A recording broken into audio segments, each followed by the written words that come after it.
Datuak hemendik eta handik manejatzen ditugu, euskararen erabileraren inguruan, batzuk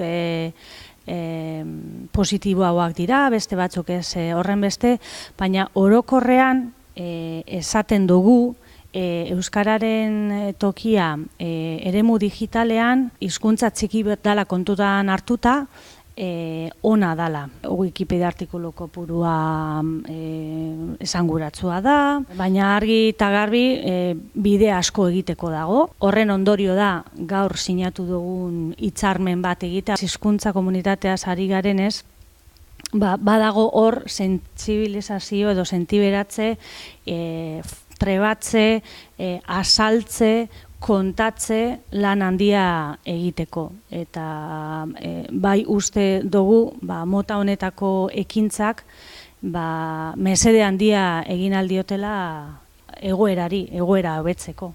Literaturan berandu iritsi ginen, eta beste hainbat gauzatan ofizialtasunera oso berandu iritsi ginen, baina internetera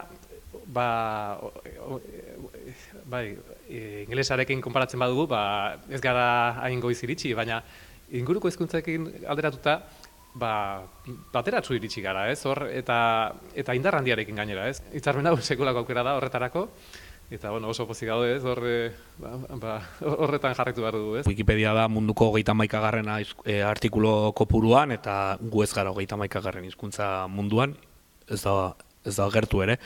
Baina ez da bakarrik Wikipedia, bada librezale adibidez, zenbat software libre dagoen euskaraz eta dagoen hasieratik, Mozilla eta bar, WordPress, Joomla eta guzti hauek, eta berez euskaraz gauzak sortzeko interes hori badago.